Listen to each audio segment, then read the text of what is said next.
Hi, today I'm going to read you a story that was one of my favorites ever since I was a little kid. It's called A Bad Case of Stripes by David Shannon. At the end of the story, I'm going to have you do a drawing assignment, but I think that you will enjoy it because I think this book has a lot of pictures and a lot of interesting details that will inspire you to create a drawing.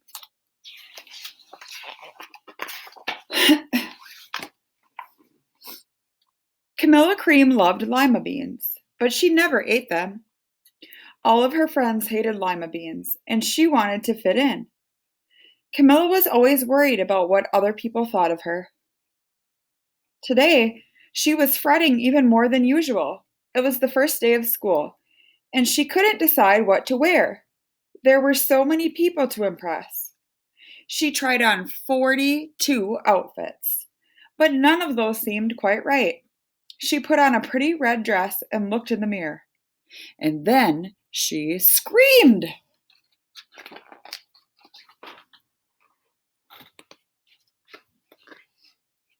Her mother ran into the room, and she screamed too. "Oh my heavens," she cried. "You're completely covered with stripes." This was certainly true. Camilla was striped from head to toe. She looked just like a rainbow. Mrs. Cream felt Camilla's forehead. "Do you feel all right?" she asked. "I feel fine," Camilla answered. "But just look at me." "You get back in bed this instant," her mother ordered. "You're not going to school today." Camilla was relieved. She didn't want to miss the first day of school, but she was afraid of what other kids would say, and she had no idea what to wear with those crazy stripes.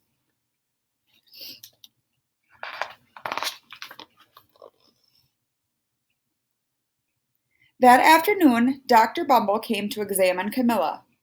"Most extraordinary!" he exclaimed. "I've never seen anything like it. Are you having any coughing, sneezing, runny nose, aches, pains, chills, hot flashes, dizziness, drowsiness, shortness of breath, or uncontrollable twitching?" "No," Camilla told him. "I feel fine." "Well then," Dr. Bumble said, turning to Mrs. Cream, "I don't see any reason why she shouldn't go to school tomorrow. Here's some ointment that should help clear up those stripes in a few days. If it doesn't, you know where to reach me." And off he went.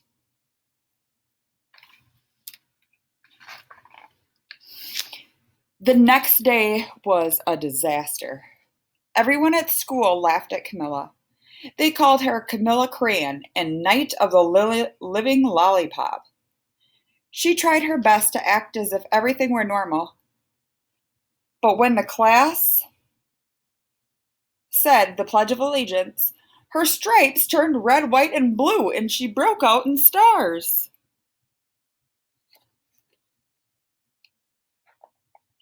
The other kids thought this was great. One yelled, "Let's see some purple polka dots." Sure enough, Camilla turned all purple polka dotty. Someone else shouted, "Checkerboard!" and a pattern of squares covered her skin. Soon everyone was calling out different shapes and colors, and poor Camilla was changing faster than you could change channels on a TV.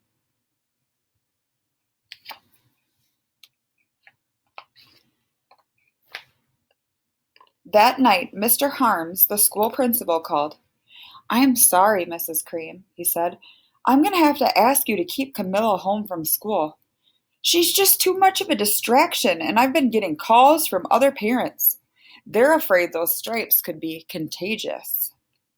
Camilla was so embarrassed.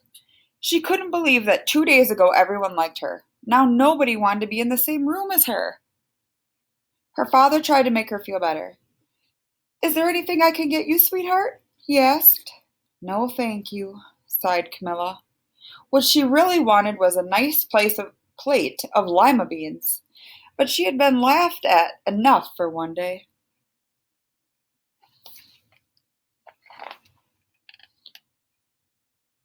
Well, yes, I see," Dr. Bumble mumbled when Mrs. Cream phoned the next day. "I think I'd better bring in the specialists. We'll be right over." About an hour later, Dr. Bumble arrived with 4 people in long white coats. He introduced them to the creams. This is Dr. Grop, Dr. Sponge, Dr. Cricket, and Dr. Young. Then the specialists went to work on Camilla. They squeezed and jabbed, tapped and tested. It was very uncomfortable. Well, it's not the mumps, concluded Dr. Grop. Or the measles, said Dr. Sponge. Definitely not chicken pox, put in Dr. Cricket. Or sunburn, said Dr. Young. Here, try these, said the specialists. They each handed her a bottle filled with different colored pills. Take one of each before bed, said Dr. Grop. Then they filed out the front door, followed by Mr. Bumble.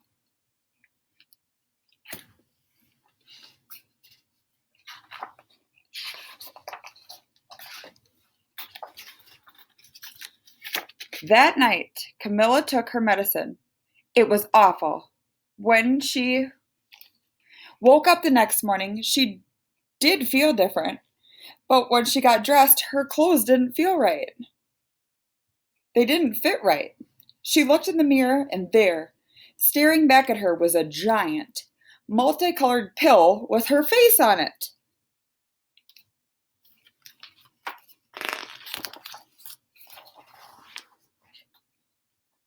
Dr. Bumble rushed over as soon as Mrs. Cream called. But this time, instead of the specialists, he brought the experts. Dr. Gord and Mr. Mellon were the finest scientific minds in the land. Once again, Camilla was poked and prodded, looked at and listened to. The experts wrote down lots of numbers. Then they huddled together and whispered. Dr. Gord finally spoke. It might be a virus, he whispered. Dr. Gord finally spoke. It might be a virus, he announced, with authority.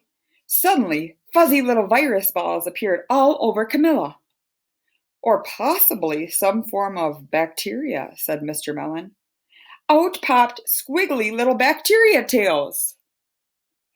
Or it could be a fungus, added Dr. Gord. Instantly, Camilla was covered with different colored fungus blotches. The experts looked at Camilla and then at each other. We need to go over these numbers again back at the lab, Dr. Gord explained. We'll call you when we know something. But the experts didn't have a clue, much less a cure.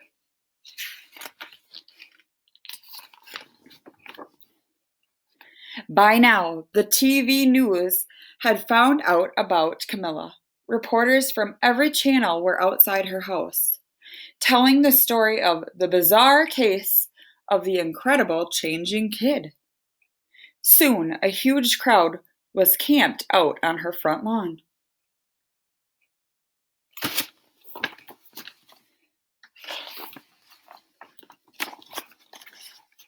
The creams were swamped with all kinds of remedies, from psychologists, allergists, herbalists, nutritionists, psychics, an old medicine man, a guru, and even a veterinarian.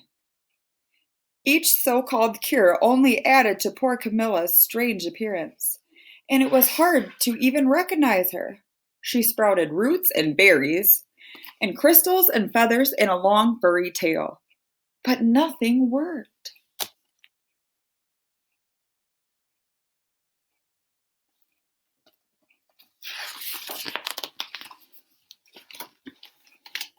One day, a woman who called herself an environmental therapist claimed she could cure Camilla.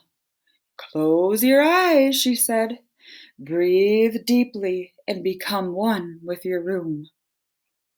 I wish you hadn't said that, Camilla groaned. Slowly, she started to melt into the walls of her room.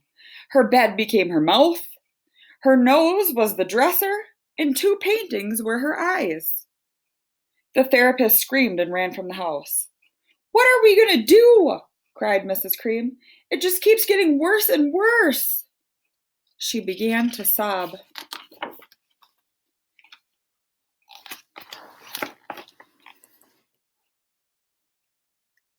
At that moment, Mr. Cream heard a quiet little knock on the front door. He opened it. There stood an old woman who was just as plump and sweet as a strawberry. "Excuse me," she said brightly, "but I think I can help."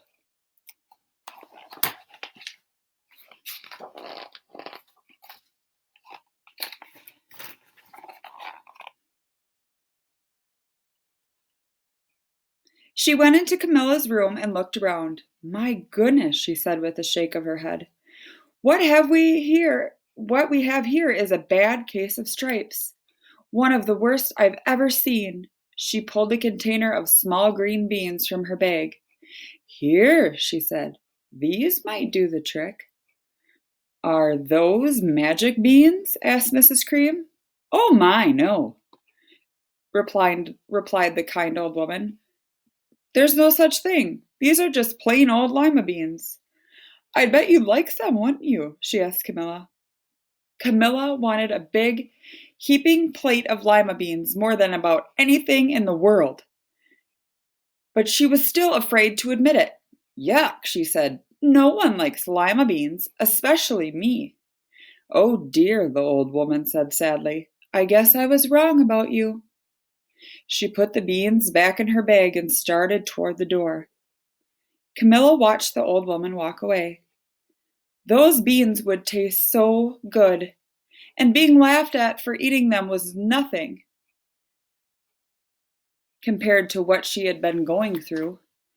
She finally couldn't stand it. "Wait!" she cried. "The truth is, I really love lima beans." "I thought so," the old woman said with a smile. She took a handful of beans and popped them into Camilla's mouth. "Mmm," said Camilla.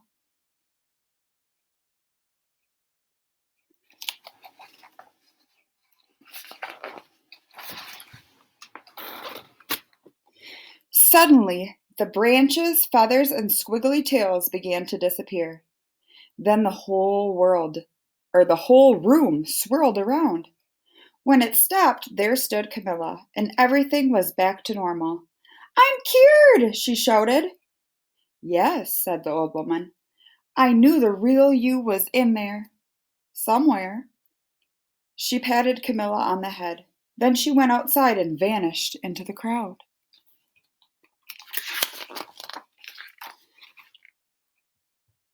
Afterward, Camilla wasn't quite the same. Some of the kids at school said she was weird, but she didn't care a bit. She ate all the lima beans she wanted, and she never even had a touch of the stripes again.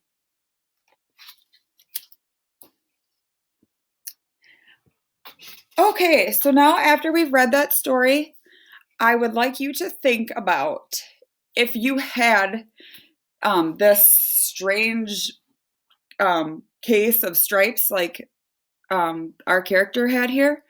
What would you prefer to turn into? If you had to end up with this sickness, what do you think would be kind of cool to be covered in? Would you want to be rainbow stripes like this? Maybe you'd want to be colored or spotted like your favorite animal. The book also showed that she grew things like berries and branches. So you can be as creative as you want with this assignment. I just want you to draw a picture of yourself, and then you can decorate your skin or your body however you want. If you had to have this sickness, what do you think would be kind of cool to change into? And you can play this video back and see more examples of how her body changed throughout the book to help give you ideas.